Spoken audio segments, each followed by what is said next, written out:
नमस्कार, जय श्री राम। एक बार पुनः प्रशासक समिति के यूट्यूब चैनल में मैं मनीष भारद्वाज आपका हार्दिक स्वागत करता हूं। और आज हम अर्जुन के जो बातें हैं उससे शुरू करेंगे। कल यानी परसों तक हमने श्लोक नंबर 19 तक पढ़ा था, जिसमें भगवान ने युद्ध क्षेत्र में जो स्थिति है वो सारी हमें इस श्लोक 19 के माध्यम से हमें मिली, जिसमें संजय से लेकर धृतराष्ट्र से लेकर युधिष्ठिर, दुर्योधन, भीष्म पितामह, गुरु द्रोण, अश्वत्थामा, इन सब के बारे में बताकर हमारे अपने जीवन से इन्हें जोड़ने का प्रयास किया। अब अर्जुन से ये श्लोक, ये जो अध्याय है ये आगे बढ़ता है। और अर्जुन सबसे पहले भगवान श्री कृष्ण से क्या कहते हैं, आप सब ने जब हमने पहली बार गीता पढ़ी तो देखा होगा कि जैसे ये पूरे युद्ध की स्थिति जब दुर्योधन बता देता है और फिर जब शंखनाद होते हैं, नगाड़े वगैरह बज जाते हैं, उसके बाद अर्जुन भगवान श्री कृष्ण से कहता है कि मुझे सेना के बीच में ले जाकर खड़ा कीजिए ताकि मैं देख सकूं कि मुझसे लड़ने के लिए सब कौन खड़े हैं, कौन कौन लोग हैं जो इस युद्ध रूपी व्यापार में मुझसे या मेरे लोगों से, हमसे लड़ना चाहते हैं। ऐसे मैं जानना चाहता हूँ, इसलिए मुझे युद्ध भूमि के बीच में ले जाकर खड़ा कीजिए। ये हमारी अपनी स्थिति है, हमारी अपनी स्थिति है कि हम खुद अपने आप से किस प्रकार से जूझ रहे हैं। हमारा मन, हमारी बुद्धि, ये सारी चीज़ें कैसे हमें कंफ्यूज कर रही हैं। आप आगे पढ़ेंगे कि किस प्रकार मनुष्य अपना ही तो खुद शत्रु है और अपना ही खुद मित्र है, लेकिन ये शत्रु और मित्र बनने के लिए कुछ कंडीशंस होती हैं। आप कैसे अपने शत्रु बन सकते हैं, कैसे अपने मित्र बन सकते हैं, ये सब कुछ गीता में बहुत ही बारीकी से समझाया गया है। यानी ये सारा कुछ हमारे जीवन से जोड़कर दिखाने का प्रयास इस यथार्थ गीता में किया हुआ है, वो हमें समझने का प्रयास करना चाहिए। जब हम इस महाभारत के युद्ध को अपने आप से जोड़ लेंगे, जब इस श्रीमद् भागवत गीता में कई बातों को अपने जीवन में समझ लेंगे, तो हमारे लिए सब कुछ बहुत आसान हो जाएगा, सब कुछ बहुत अच्छा हो जाएगा। अर्जुन उस रथ पे बैठा था जिस रथ पे हनुमान जी बैठे हुए थे, हनुमान जी विराजमान थे उस रथ की पताका पे। उस रथ पे अर्जुन बैठे थे और उस रथ के सारथी कौन थे? खुद भगवान श्री कृष्ण। और अब अर्जुन कहता है कि मुझे सेना के मध्य में ले जाकर खड़ा कीजिए इस रथ को, और तब तक रखिए जब तक मैं सबको देख ना लूँ, सबको समझ ना लूँ कि कौन कौन है जो मेरे विरुद्ध, हमारे विरुद्ध युद्ध लड़ना चाहते हैं और युद्ध के लिए तत्पर होकर खड़े हुए हैं। जब तक मैं इस स्थिर हुए युद्ध की कामना वालों को अच्छी प्रकार देख न लूं कि इस युद्ध के उद्योग में मुझे किन किन के साथ युद्ध करना योग्य है, यानी युद्ध के लिए कौन कौन खड़े हैं वो तो ठीक है, अब इनमें से मुझे किस किस के साथ युद्ध करना है, यानी मैं किस किस के साथ युद्ध करूंगा ये मैं देखना चाहता हूं। इस युद्ध व्यापार में मुझे किन किन के साथ युद्ध करना है। दुर्बुद्धि दुर्योधन का युद्ध में कल्याण चाहने वाले जो राजा लोग इस सेना में आए हैं, उन युद्ध करने वालों को मैं देखूंगा, इसलिए खड़ा करें मोह रूपी दुर्योधन। दुर्योधन क्या है? मोह रूपी दुर्योधन। आगे भी पहले भी बताया हुआ था कि जो धृतराष्ट्र है, अंधे तो हैं, आँख से अंधे हैं, लेकिन वो जानते तो सब कुछ है, लेकिन फिर भी वो दुर्योधन के मोह में है, इसलिए ये युद्ध हुआ, अदरवाइज ये युद्ध नहीं होता। मोह, भ्रम, ये सारे अधर्म की तरफ है और ये सब कुछ अधर्म को पनपाने, मजबूत करने वाले हैं। इन सब से बचने की आवश्यकता है। मोहमयी प्रवृत्तियों का कल्याण चाहने वाले जो राजा इस युद्ध में आए हैं, उनको मैं देख लूं। अब ये जो मोह है इसको कौन प्रवृत्त करता है, कौन मजबूत करता है, ये सब भी जानना जरूरी है। आगे अब संजय क्या कहते हैं? संजय बोला, निद्राजयी अर्जुन द्वारा इस प्रकार कहे जाने पर हृदय के ज्ञाता श्री कृष्ण ने दोनों सेनाओं के बीच भीष्म, द्रोण और महिक्षिताम शरीर रूपी पृथ्वी पर अधिकार जमाए हुए संपूर्ण राजाओं के बीच उत्तम रथ को खड़ा करके कहा, पार्थ, इन इकट्ठे हुए कौरवों को देख, यहाँ उत्तम रथ सोने चांदी का रथ नहीं है। संसार में उत्तम की परिभाषा नश्वर के प्रति अनुकूलता, प्रकूलता से की जाती है।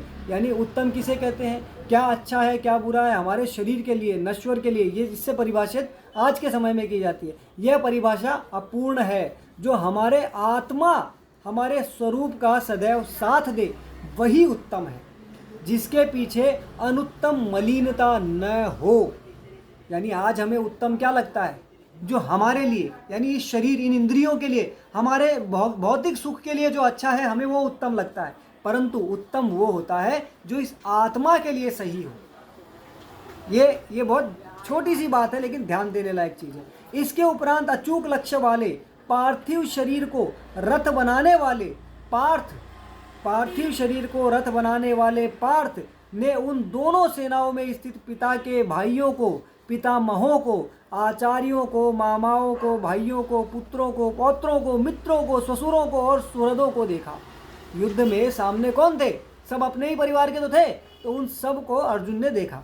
दोनों सेनाओं में अर्जुन को केवल अपना परिवार, मामा का परिवार, ससुराल का परिवार, सुहृद और गुरुजन दिखाई पड़े।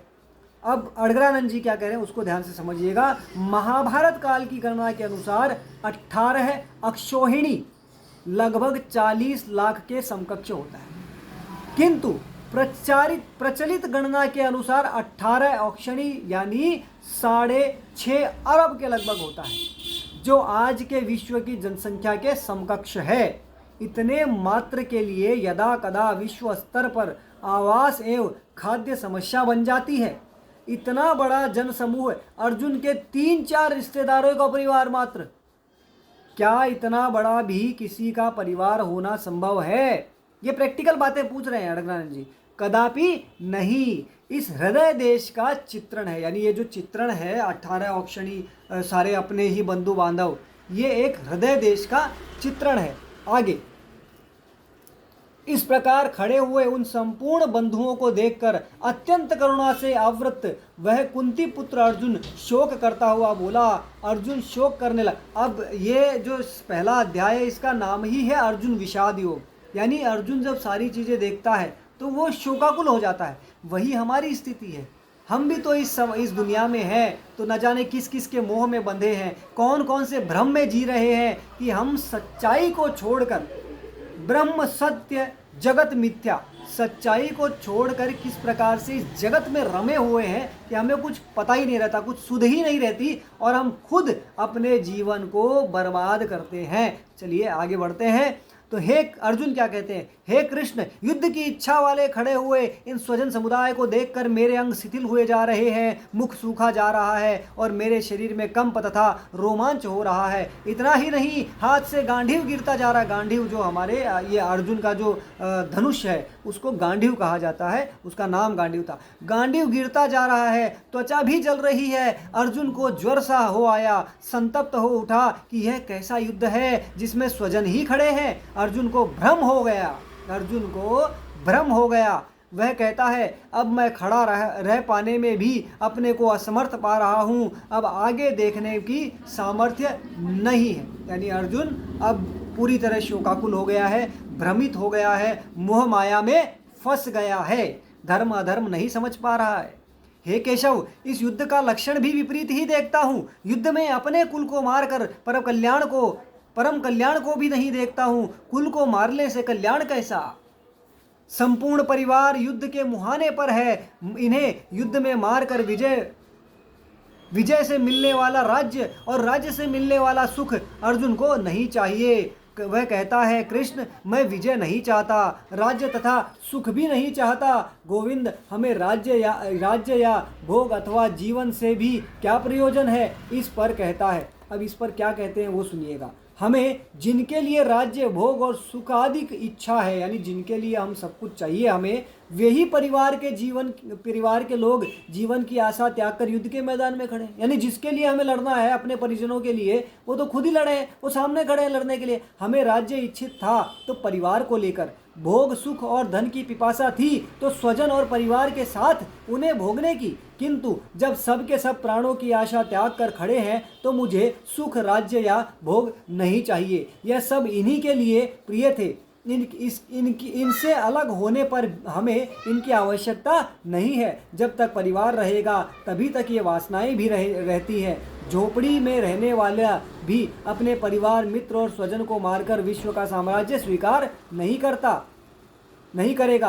अर्जुन भी यही कहता है कि हमें भोग प्रिय थे, विजय प्रिय थी, किंतु जिनके लिए थी, जब वे ही नहीं रहेंगे तो भोगों से क्या प्रयोजन। यह युद्ध में मारना किसे है, यानी अपने ही लोग खड़े हैं। तो ये भ्रम और मोह की स्थिति है और ये हम सबके साथ भी है। तो ये बिल्कुल सिंपल से अर्जुन की जो बातें हैं वो समझने का है फिर उसके बाद उत्तर जो भगवान देंगे वो भी हम धीरे धीरे समझेंगे। पहले केवल अर्जुन की बातें समझनी है। इस युद्ध में आचार्य, ताऊ, चाचे, लड़के और इसी प्रकार दादा, मामा, ससुर, पोते, साले और तथा समस्त संबंधी ही है। हे मधुसूदन, मुझे मारने पर भी अथवा तीनों लोगों का राज्य के लिए भी मैं इन सबको मारना नहीं चाहता हूँ। फिर पृथ्वी के लिए तो कहना ही क्या। 18 अक्षरणीय सेना में अर्जुन को अपना परिवार ही दिखाई पड़ा, यानी सब में उसको अपना ही परिवार दिखाई पड़ा। इतने अधिक स्वजन वास्तव में क्या है? वस्तुतः अनुराग ही अर्जुन है। भजन के आरंभ में प्रत्येक अनुरागी के समक्ष यही समस्या रहती है। अड़गरानंद जी क्या कह रहे हैं वो भावार्थ है, यथार्थ गीता में भावार्थ, ध्यान दीजिएगा। वस्तुतः अनुराग ही अर्जुन है। भजन के आरंभ में प्रत्येक अनुरागी के समक्ष यही समस्या रहती है।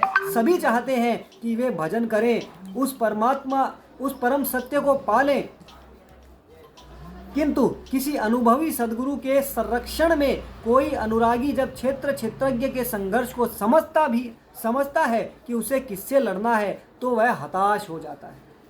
वह चाहता है कि उसके पिता का परिवार, ससुराल का परिवार, मामा का परिवार, सुहृद, मित्र और गुरुजन साथ रहें, सभी सुखी रहें और इन सब की व्यवस्था करते हुए वह परमात्मा स्वरूप की प्राप्ति भी कर ले। किंतु जब वह समझता है कि आराधना में अग्रसर होने के लिए परिवार छोड़ना होगा, यहाँ संन्यास की बात नहीं है, लेकिन अगर हमें परम तत्व की प्राप्ति करनी है, परमात्मा की प्राप्ति करनी है, तो मोह माया भ्रमजाल से तो बाहर निकलना होगा। अपने कर्म करते रहिए, कर्मों को करना है, कर्मों का निर्वहन करना है, लेकिन आसक्त नहीं होना है। हमें आसक्तियों से, कामनाओं से, मोह बंधन से बाहर निकलना होगा और उस परब्रह्म को प्राप्त करने का प्रयास करना होगा। और जब कोई सदगुरु या कोई अच्छा व्यक्ति आपको ये बातें बताता है तो लोग भ्रम में पड़ जाते हैं कि अरे यार अपने ही लोगों को छोड़ देंगे, फिर काहे का खुश, काहे की सुख। लेकिन जो सच्चा सुख है वो जब पालोगे तब मालूम पड़ेगा, तब आनंद की अनुभूति होगी। हाँ, इस सब की व्यवस्था करते हुए वह परमात्मा स्वरूप को भी प्राप्त कर ले। किंतु जब वह समझता है कि आराधना में अग्रसर होने के लिए परिवार छोड़ना होगा, इन संबंधों का मोह समाप्त करना होगा, तो वह अधीर हो जाता है। पूज्य महाराज जी कहा करते थे, मरना और साधु होना बराबर है। साधु के लिए सृष्टि में दूसरा कोई जीवित है भी, किंतु घर वालों के नाम पर कोई नहीं है। यदि कोई है तो लगाव है। मोह समाप्त कहाँ हुआ?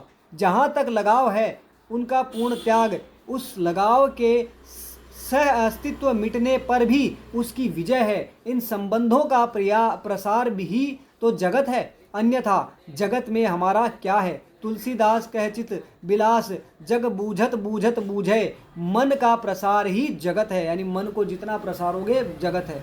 योगेश्वर श्री कृष्ण ने भी मन के प्रसार को ही जगत कहकर संबोधित किया है। जिसने इसके प्रभाव को रोक लिया उसने चराचर जगत को जीत लिया। यानी मन का प्रसार जितना करोगे वही तो जगत है, पर उसके प्रसार को हमने रोक लिया, यानी हमने जगत को जीत लिया। ये बात इसमें कही गई है। केवल अर्जुन ही अधीर था ऐसी बात नहीं है, अनुराग सबके हृदय में है। प्रत्येक अनुरागी अधीर होता है, उसे संबंधी याद आने लगते हैं। पहले वह सोचता था कि भजन से कुछ लाभ होगा तो ये सब सुखी होंगे, इसके साथ रहकर उसे भोगेंगे। जब ये साथ ही नहीं रहेंगे तो सुख लेकर क्या करेंगे? अर्जुन की दृष्टि राज्य सुख तक ही सीमित थी। वह त्रिलोकी के साम्राज्य को ही सुख की पराकाष्ठा समझता था। इसके आगे भी कोई सत्य है, इसकी जानकारी अर्जुन को अभी नहीं थी। तो ये सबके लिए है। सभी लोग क्या समझते हैं कि जो भी कुछ हम करें उसमें हम सब, सारा हमारा परिवार, हमारे स्वजन सब साथ हों तभी सुख है।